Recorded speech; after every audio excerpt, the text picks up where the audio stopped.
Welcome to the Healthy Heart Show, where we pull back the curtain on conventional medicine and dive into the root causes of cardiovascular health. If you are concerned about high cholesterol, high blood pressure, heart attacks, stroke, or atrial fibrillation, this is the place for you. We will provide natural heart information that will help you prevent, treat, and reverse any ailment, leaving pills and procedures out of the picture.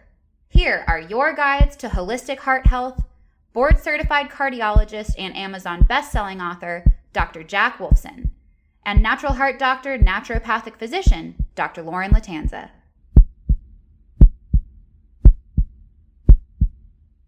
Hello, everyone. Dr. Jack Wolfson, board-certified cardiologist at Natural Heart Doctor. Welcome to another episode of the Healthy Heart Show, where we give you the best information, the best guests, and the best solutions to cardiovascular issues that you may be having. And today I want to welcome Dr. Elena Villanueva. Dr. V, as she's well known, has just been such a powerful force of knowledge and wellness information to just hundreds of thousands of people, millions of people that she's touched over the years. And again, I want to welcome you, Dr. V, to the show. Thank you, Dr. Jack. It's so good to see you today. Clearly,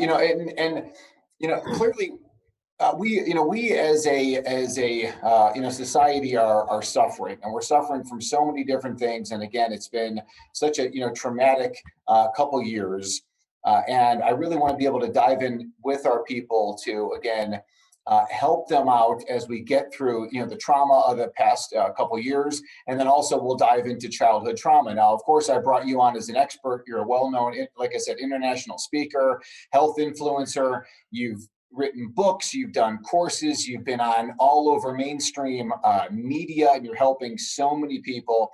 You interviewed me with Dr. Ryan when you guys did the Leaky Brain Summit, and that was, of course, fantastic. Leaky brain, imagine, most people do know these days about leaky gut, but how it extends, certainly as I talk about leaky heart, and then leaky brain, where just all your cells and tissues start to leak. But if you would just kind of take us into maybe some of the stuff of how you got interested in these emotional issues of people and how they pertain and lead to adult illness. It's such a great question. So, in the many years that I've been doing this work, and let me just kind of back up a little bit and let the audience know what work it is that I'm doing. The work that I do is really working with chronic disease, chronic illness. That includes things like autoimmune disease, right? Which there are so many, like there's every autoimmune disease under the sun, we've got neurodegenerative diseases. We have a lot of mental health disorders. So all that chronic stuff that we're taught in the traditional medical field, that we're taught that there really is no cure. We can just manage it with medications. All of those things, those are the things that I love to work with. Those are the things that I'm teaching other practitioners how to work with. Because the reality is that pretty much all of that is reversible. It's all reversible. People are not broken and they can heal. And I don't care what anyone says about Parkinson's. You can reverse Parkinson's. How do I know? Because I've been doing it. Right. And I have case studies. In fact, right now we have a gentleman out of Mexico City. His daughter is a physician. She came to us to work with her father and his Parkinson's issues. He's been working with us now for we're about in month 6, 7, and his symptoms are almost completely gone. He started at 8s, 9s, and 10s on his symptom sheet, with 10 being the worst. And he's now down to 0s, 1s, 2s, and 3s after just a few months. And this is typical of what we see, Dr. Wilson. So, the cases that we see are the ones that, everybody thinks that can't be cured.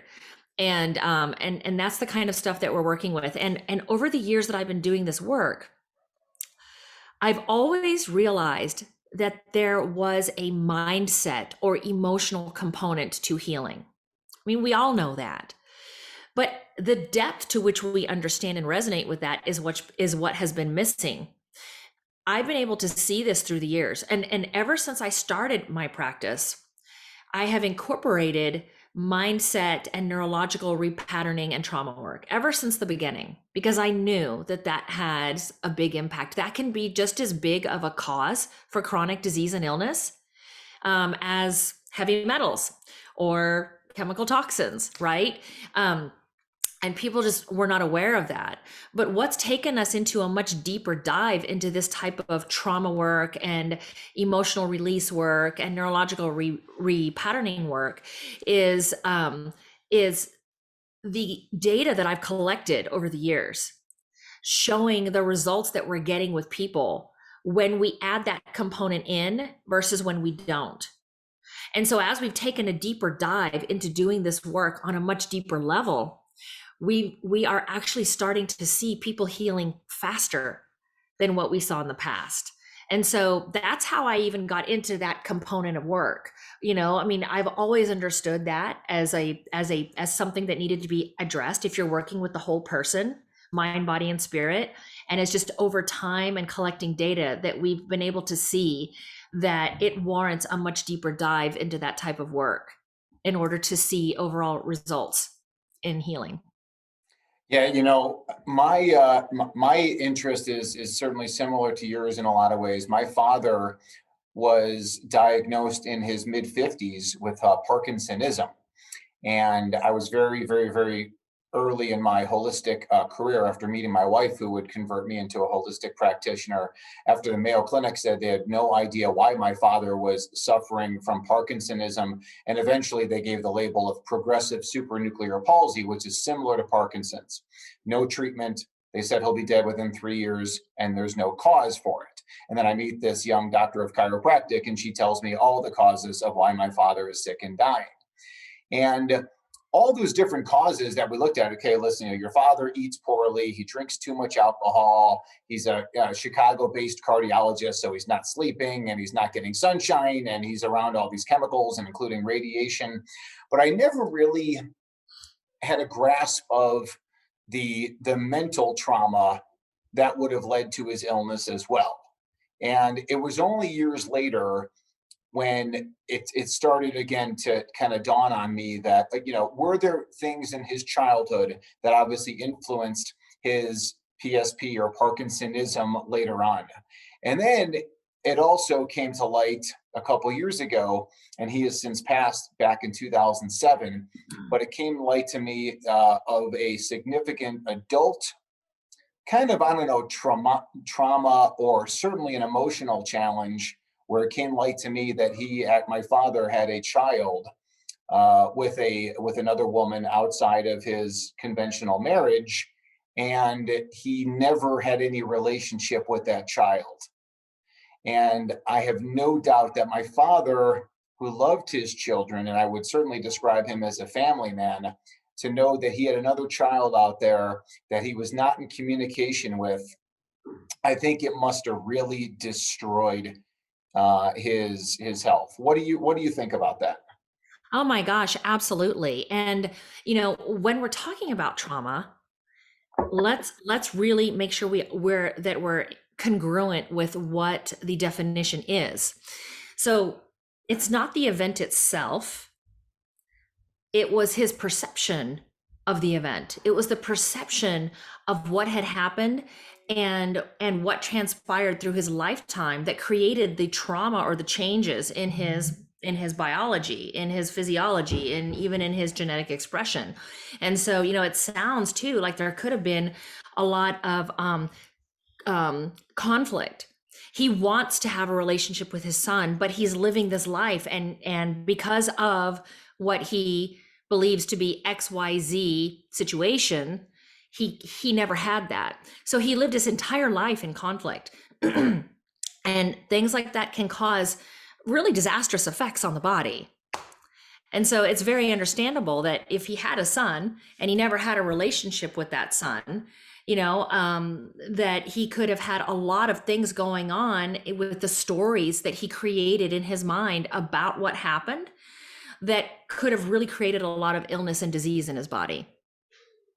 Can you give us some insight, I guess maybe without getting too sciencey, if you will, on again how does that emotional experience and subsequent events that surround that, how does that impact the physical? How can that lead to blood pressure issues, heart rhythm issues, autoimmune issues, psychological, neurological issues, cancer? Tell me. So, simply put, emotions and thoughts um, can have a lot of control over our physiology. For example, when you have an emotion of fear or something that's happening to you and where you feel threatened, what happens? You get a you either get the emotion comes either through something that you see, so it's coming from your external environment. It can come from the internal environment, it can come from your thoughts too, but let's just say that it's coming from an external environment. You're seeing something, or you're hearing something, or you're smelling something, or you're feeling something that's threatening. So it goes up into your brain, and your brain goes, oh my gosh, danger, danger. It signals the danger part of your brain, which is the amygdala. So it's like the little chihuahua watchdog. So the alarms go off. As soon as the alarms go off, the whole body gets ready for battle. So the blood vessels constrict, the blood pressure goes up, everything starts to change. Cortisol starts pumping, all these different things start happening in your body. You start breathing really, really fast and shallow, right? And so that is a perfect example of how an emotion causes biological changes, physiological changes in your body. All emotions can do that. Really happy emotions, like when you're holding your baby, when you're snuggling with all your babies and they're saying, Daddy, I love you so much. This is like the best movie ever. And this popcorn is so good. And you're feeling so good, and you can smell your children and they're laying all over you. You're in this cuddle puddle on the floor with all the blankets with your babies, and you feel really good. And you have that emotion of safety and peace and love for those babies. It triggers different parts of your brain to trigger different thoughts. That emotion triggers different thoughts, and then those thoughts in your brain trigger hormones of like oxytocin and melatonin and all of the relaxation types of hormones in your body. And so when you're experiencing certain types of emotions, it causes biological changes. If you never allow yourself to process the emotion fully, the emotions stay trapped inside of your body, causing long-term damage, because your body, for example, stays in a state of fight or flight, like in the last 18 months, with all of this shenanigans that's going on around the world. People have been brainwashed to the point where their neurology has been repatterned, and they are stuck in a state of terror. They're part of their brain that signals the alarms to go off in the body because there's danger and there's a threat is constantly on. It never turns off. It starts to cause malfunction in the frontal lobe of the brain, which is responsible for telling us if the threat is over or not, or rationalizing decisions, like really being able to really look at things critically to decide what's real and what's not, what's dangerous and what's not. And so we get stuck in the state of the alarms going off 24/7. Our mind is racing all the time. And that produces all those stress and fear hormones in our body, which over time is corrosive. It causes heart problems. It causes cancer. It causes all these types of disease issues. It causes a decrease in your immune function. It causes changes in your brain chemistry, changes in your sleep hormones, changes in your reproductive hormones. It causes high blood pressure. It causes heart issues. And in fact, it's these stress hormones that are running through our body constantly, all because of the brainwashing that's happened to people from watching television, watching the news 24/7 over the last 18 months. It's corrosive to the body, so much so that it actually changes people's DNA. And then for the next 6-7 generations or longer, all of the children and the grandchildren and the great-great-grandchildren, it's very, very likely that they're going to be born with fear in their body, born anxious, and having depression and anxiety and mind racing from the time that they're little babies, all because of what's happened in the last 18 months. So, I mean, I do want to, add to that point of what you just made. First off, is that when people look at the why, when they do finally think about the why that they're sick, and we often talk about so many of the different whys. Now, medical doctors, of course, they don't talk about the why. They just talk about, well, here's your Prozac, here's your blood pressure drug, here's your cholesterol drug, here's your aspirin, here's your pain pill. They never really talk about the why. But as we talk about the why, we're always kind of peeling back the layers on that.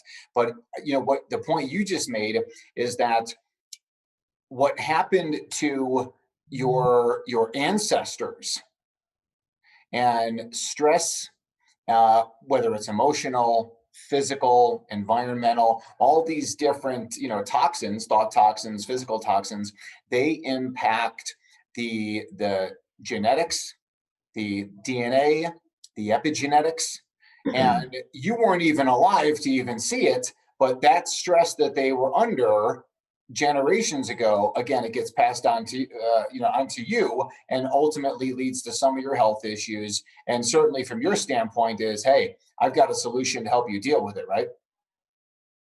Yes, absolutely. And these solutions that we have are just fascinating because most people know me as the, data-driven holistic doctor that she uses all data. And I do. I love using that, right? That's how I've created all the case studies and really been able to figure out how to work with the body using natural approaches that actually work, is because we track it with data to see, are we really making the changes and how fast are we making the changes? When it comes to trauma and unprocessed emotions causing disease, there's not really a test for that.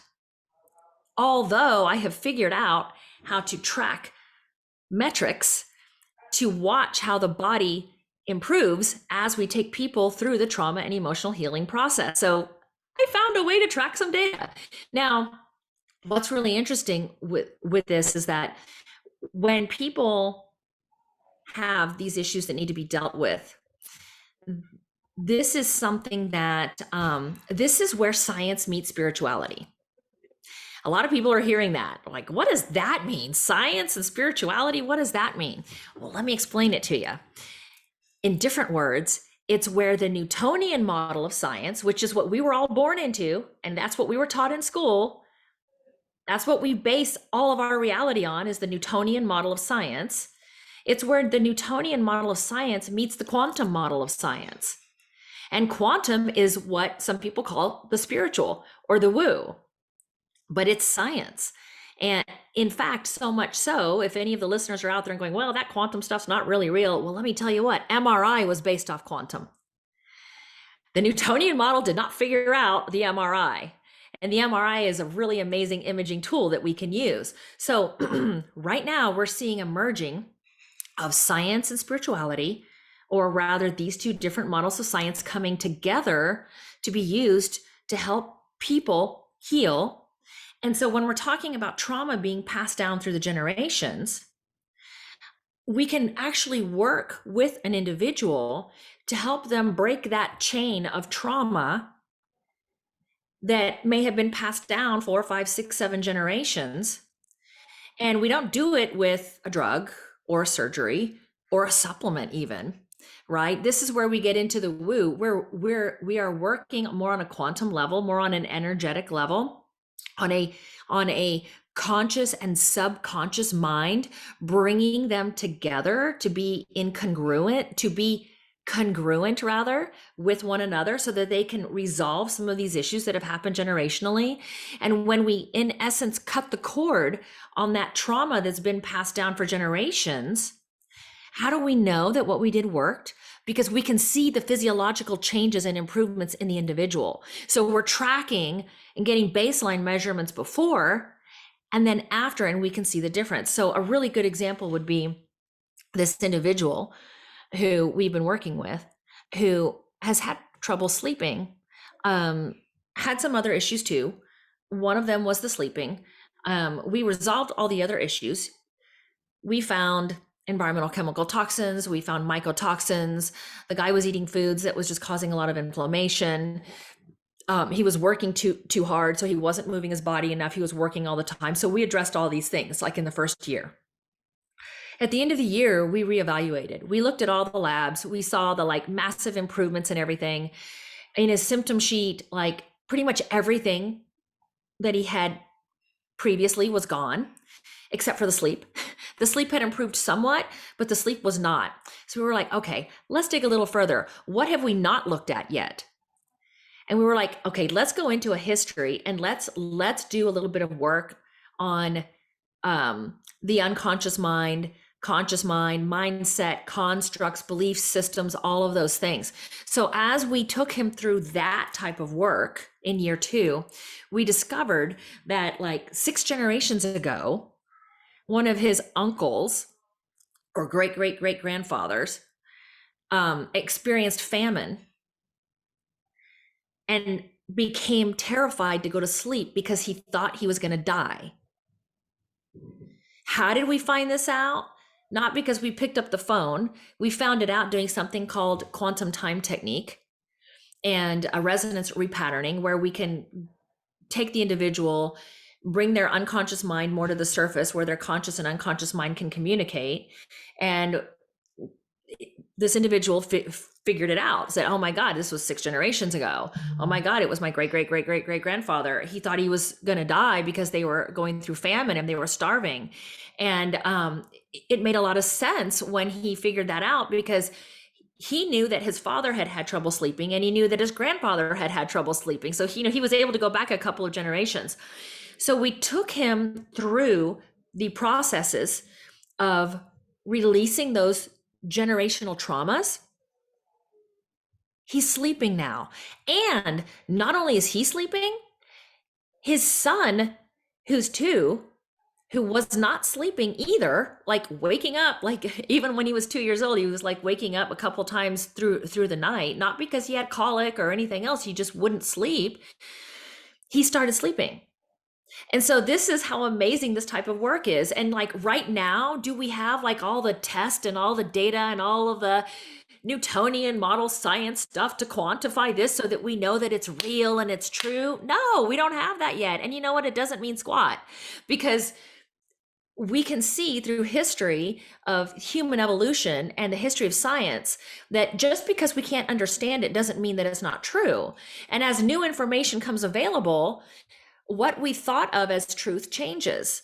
And so anyways, that's just a really good example of generational trauma and how you're able to move through it and how it even changes your downline. Yeah, no, that's wonderful. And certainly, for everyone who's listening, we'll be talking with Dr. V about how you can all get more information about the techniques that she's talking about, how some of the, tools and tips and strategies that she uses, and even how you can work with Dr. V and her team. We'll get to that. But, again, I do want to circle, because that is fascinating, certainly. And it's very new to me about what, again, about what has happened to our ancestors and how that manifests in us. And then it's nice to hear that something that we can do about it. But I think also is that, and I first learned about this from Dr. Bruce Lipton, where your body cannot get into a healthy state when it's constantly under stress, when you're constantly in what you were talking about before, the sympathetic overdrive, the fight, flight, or freeze response.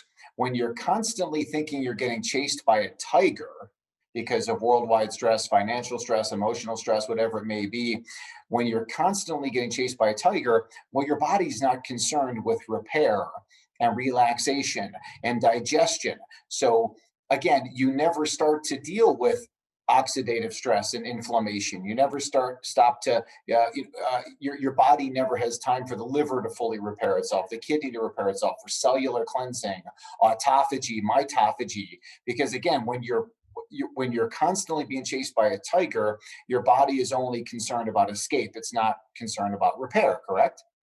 Correct. Absolutely. The Healthy Heart Show will be right back after we take this quick break to hear from our sponsor. Would you like to drink great tasting coffee that's also good for your heart health? Cardiology Coffee is your answer. This 5-star rated coffee is delicious.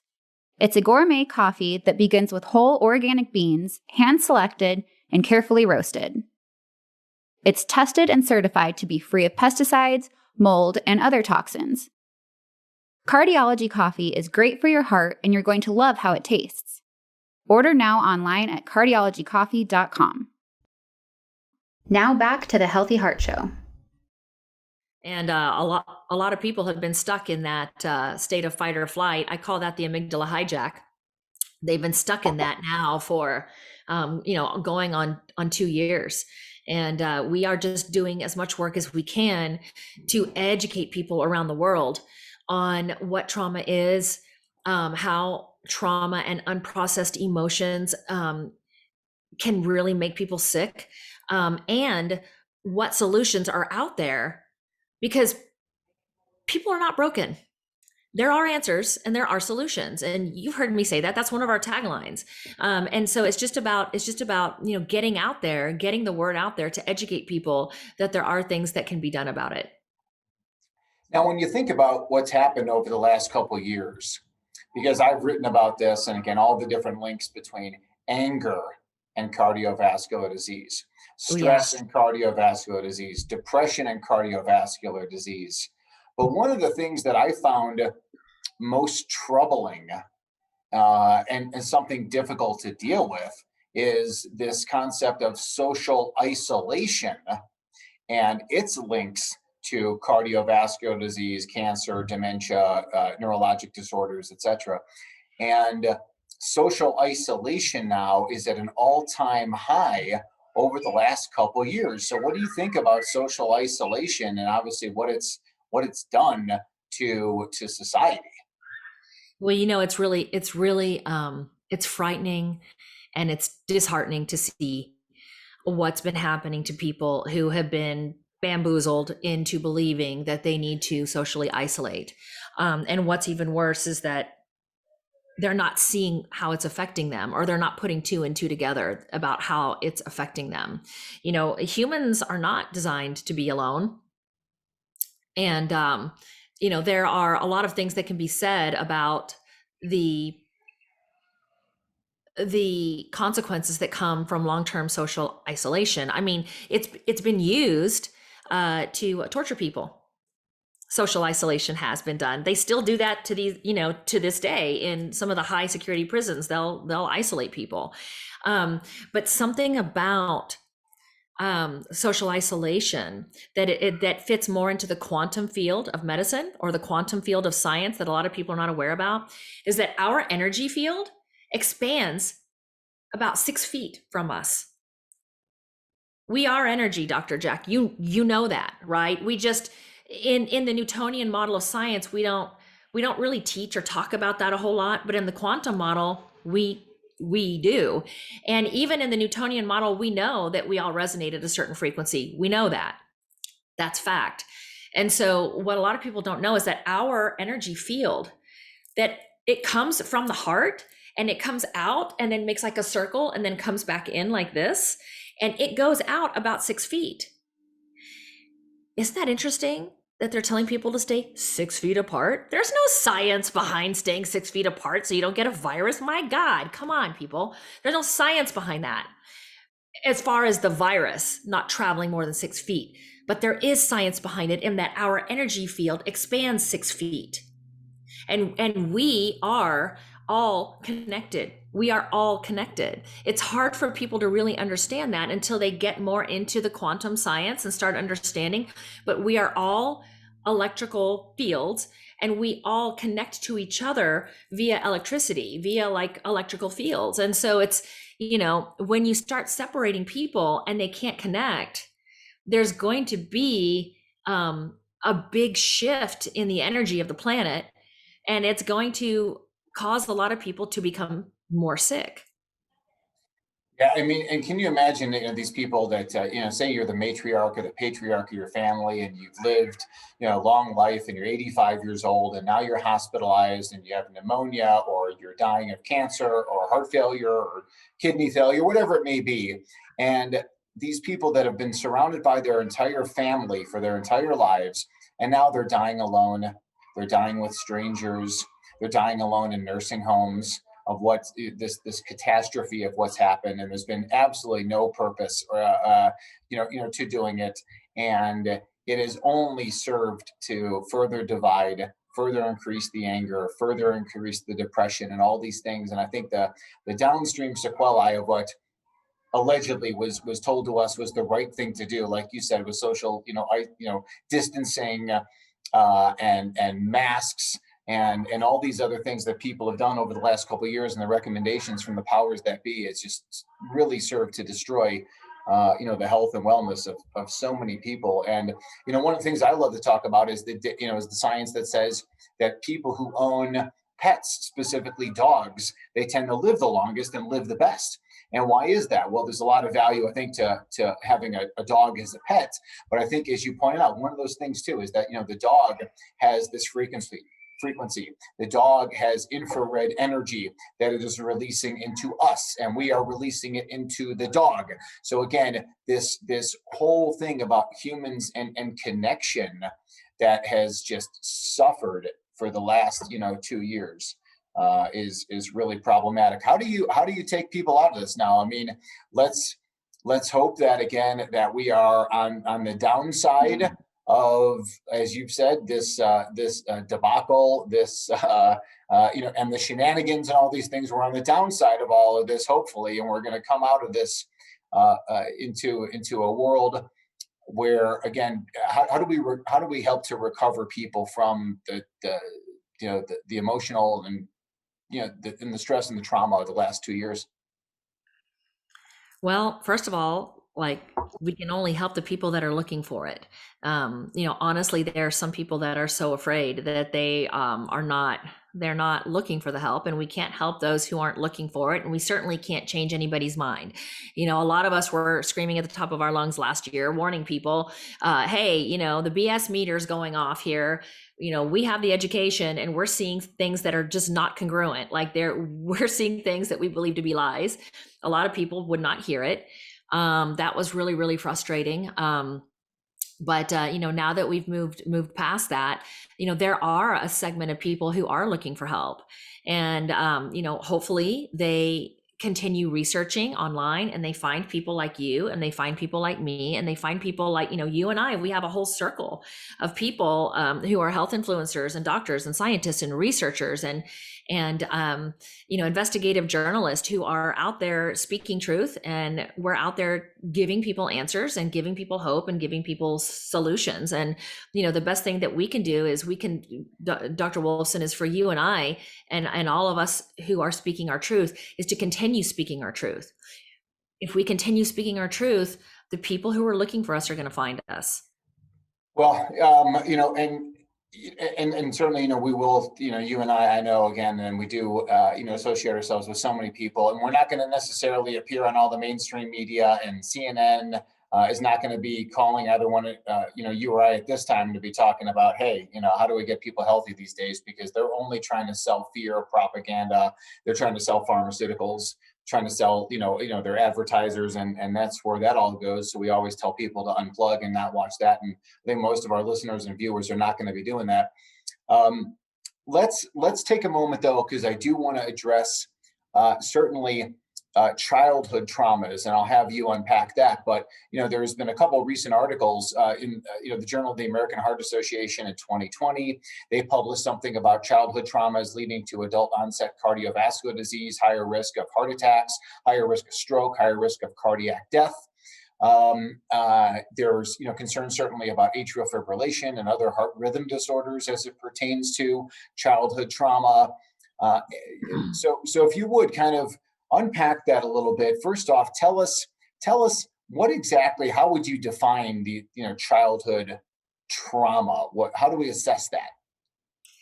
So there actually is an assessment for that, and it's called the Adverse Childhood Experiences test. It's the ACEs test, and there are 10 questions on there, and you answer each question with a yes or no, and you assign 1 point for each yes answer. They say, based off of studies that they've done, that anything that is a 7 or higher is pretty much you're guaranteed to end up with some sort of chronic disease, like, heart disease, mental health issues, autoimmune issues, like cancer, whatever. You're pretty much going to have that if the trauma was never unresolved. What we see is that even people with a lower ACEs score, 3, 4, or 5, we see that they're still a contributing factor. And let me tell you why. You could have one adverse childhood experience. Now, we can call that adverse childhood experience. We can call it traumatic event. We can call it heightened emotional experience. You could just have one. And it could have been like really, really bad. Like maybe you were out walking with your parents and you saw your mom, God forbid, delete, get run over by a car and she died. One experience. Everything else aside from that, right, was good. So you could have on the ACEs score a 1. But what is that going to do to that person? The story that they create, the perception around what they saw happen, and the stories that they create, it's going to affect them for the rest of their life, creating trauma after trauma after trauma. They're going to keep creating more heightened emotional experiences as a result of the belief systems that they created from that first experience, like not being worthy enough, like my mom left me. So feelings of abandonment, feelings of unworthiness, you know what I'm saying? Things like that. So that carries with them. So then that creates more adverse experiences, not just throughout the rest of their childhood, but through their adulthood. So now, because of the one experience, 30 years later, they're packing luggage of 1,000 pounds of experiences that they've never been able to process. And now they've got heart disease. You know what I'm saying? But getting an opportunity to look at an ACEs score on someone, that's a really good part of an entire assessment that can be done on people to help better understand if unprocessed emotions and traumas and things like that are one of the many causes of their underlying condition, whatever that may be. How can people, I guess, look into themselves, and how can they take that inventory of childhood traumas or adolescent traumas? It doesn't have to be when you're 3, 5, 7. It could be any time, I would assume, in your past. How can people take an inventory of that to really assess what some of these possible concerns and how they impact people later on? As you said, there's probably self questionnaires that people could do, right? I've seen stuff, and I'll just kind of read this off as it pertains to how a lot of these studies are done. How often did a parent or other adult in the household make you feel that you were loved, supported, and cared for? How often did verbal abuse, physical abuse, hugging, kissing, physical gestures of warmth and affection. I mean, so again, like, you can go to all these things and look at all that. So let me ask you, so how can someone take an inventory of their past, and then how should they bring that up to their practitioner? Well, let me start out by, as far as the inventory part, and then we'll get to the how do you tell your practitioner part in a minute. As far as the inventory part, some people are going to be very aware that they've had a lot of trauma in their life and feel like they're still being affected by it, and they're going to have an awareness around that. Other people are not. Some people will have an awareness around some traumas and feel like they already dealt with it, while they will have forgotten others. They forgot it because it was a protective mechanism. Their unconscious mind helped them to block it out, and they completely forgot that it ever even happened. They don't even remember that it happened, but it's still in their body. Other people, they'll remember that a trauma happened, but they don't see it as traumatic. In other words, they think that they dealt with it because they don't feel any emotional charge, when in fact there is emotional charge, but it's buried so deep in a 5-inch thick steel safe down in their organ systems somewhere that they don't feel it. And so they think that they've dealt with it. And so if you're not sure if that could be one of the things, talk to somebody who like us, for example, we address all the biological stuff. We look at your genetics, we look at your epigenetics, we do all the labs, we look at your blood, like we look at everything. And we also address that because we know how to get in there and uncover and unpack to see if that could be something, even if you're not consciously aware of it. So doing a self-assessment, sometimes you can and sometimes you can't.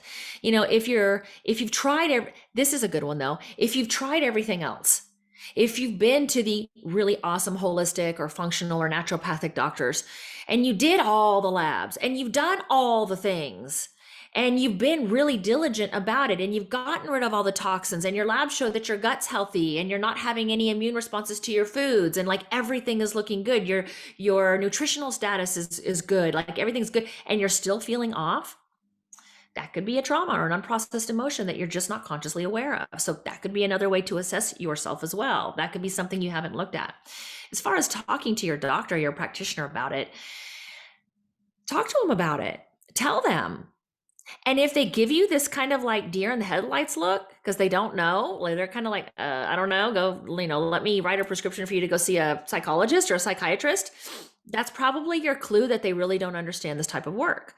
There are many experts now who are really good at this type of work. And then you have people like more in the old model of psychology and the old model of, who just don't really get that. And so it's going to be really important to find somebody who understands, informed trauma work, how to do somatic release work, how to release emotions and traumas without taking you back into your story again, because that's going to traumatize you and your body. The old methodologies of talk therapy where you'd sit on the couch and you'd talk your story. Any of you who are listening to this, you probably can relate to this when I tell you that you probably felt worse afterwards than you felt before you went in, and you probably felt really like sick in your body for days afterwards. I went through that too when I was a kid. Like my parents were divorced and I'd have to go see the talk therapist, and I would talk to them about it, about how upset I was about my parents fighting or blah, blah, blah, blah, blah. And I would feel worse for days afterwards instead of feeling better. At some point, I remember my mother taking me in and I was just screaming, saying, I never want to go there again because it made me feel worse.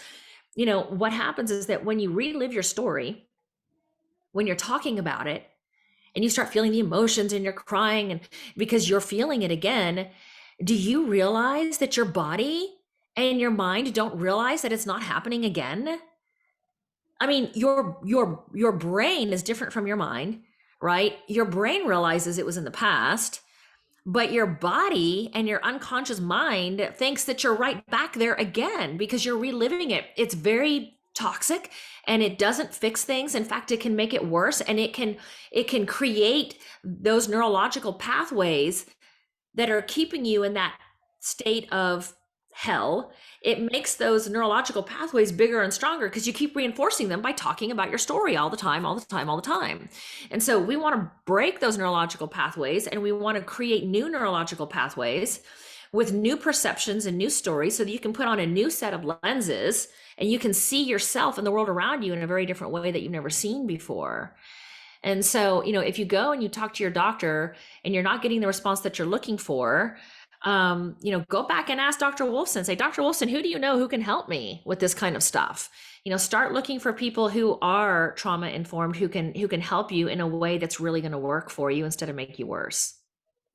Thank you for all that. And, when I talk about this in my book, and again, like chapter 5 is this, One Nation Under Prozac, and we give people some solutions, but one of those things I comment on there, and I hate to be cynical, about it, but it's just a reality, that you will typically wind up at your conventional medical doctor with a prescription, which is not going to work, obviously, or you get a referral to a psychiatrist who's going to give you a prescription, and that's not going to work.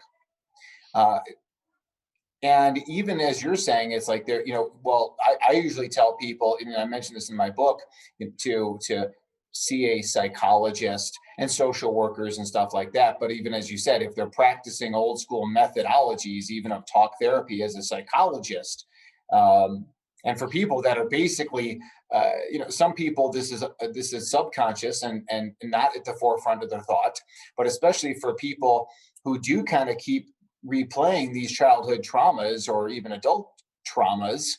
What good would it possibly do to talk through it again and again and again? It obviously can't. So that's fantastic information. Where again, I could talk to you, forever about all this stuff. And again, for all the listeners out there, just understand once again, whatever your health issue is, if it's high blood pressure, you've had a heart attack, you've had a stroke, you've got atrial fibrillation, you have congestive heart failure, you've got palpitations, whatever's going on with you from a cardiac standpoint, non-cardiac standpoint, we want you to understand that all these things that Dr. Villanueva and I are talking about are very, very, very pertinent to you. And if you're still listening, by this point, I don't know, 30, 45 minutes into our discussion, clearly this conversation is resonating with you or with someone that you love. So make sure you get this addressed. Dr. V, if you would tell me some good resources of where people could go and also how they can connect with you and your team to really get some of these solutions. Check out our website for starters. That'll be great. It's modernholistichealth.com, and you'll see me on there. You'll see that we're from Austin, Texas. We are a virtual practice and we see people globally. So we're based out of Austin, but we don't actually have a brick and mortar office.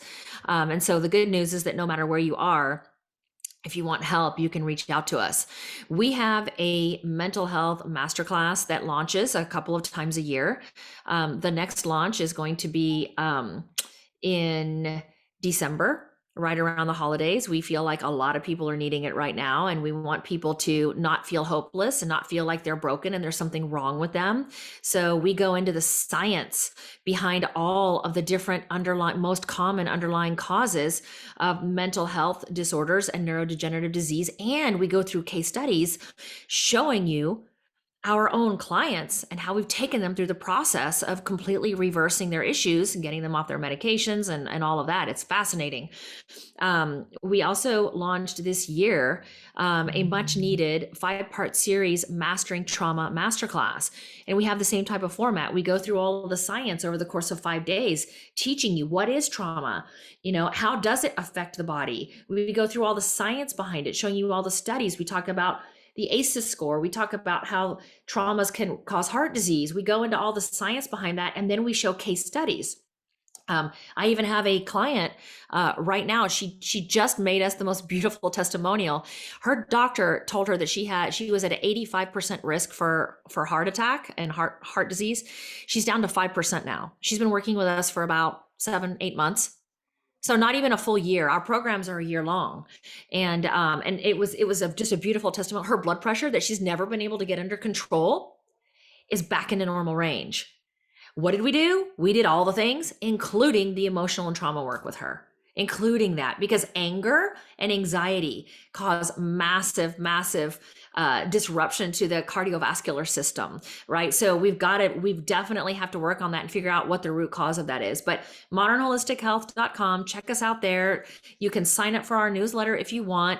We send out about 1 email a day telling you about people like Dr. Jack Wolfson, telling you about people who, maybe own a beautiful olive oil company, who are, fresh pressed olive oil, any type of things like that. But we also invite you to watch masterclasses and summits that people like Dr. Wolfson and myself and others put on so that you can have educational resources so that you can take your sovereignty back, learn how to take care of yourself, learn how to be responsible for your own health, because it's not rocket science. And where the future of medicine is going, it's no longer going to be the doctor's up here and the patient is down here, and you know nothing about your body and you're just relying on, the doctor's going to tell me how I can heal. No, we're teaching you how to heal yourself. We're teaching you your own operations manual, so that you can take care of yourself as well as you can take care of your car. It's time for the medical model to change, and people like Dr. Wolfson and I, we are leading that change. So just check us out online at modernholistichealth.com, and we'll hope to see you if you're looking for help.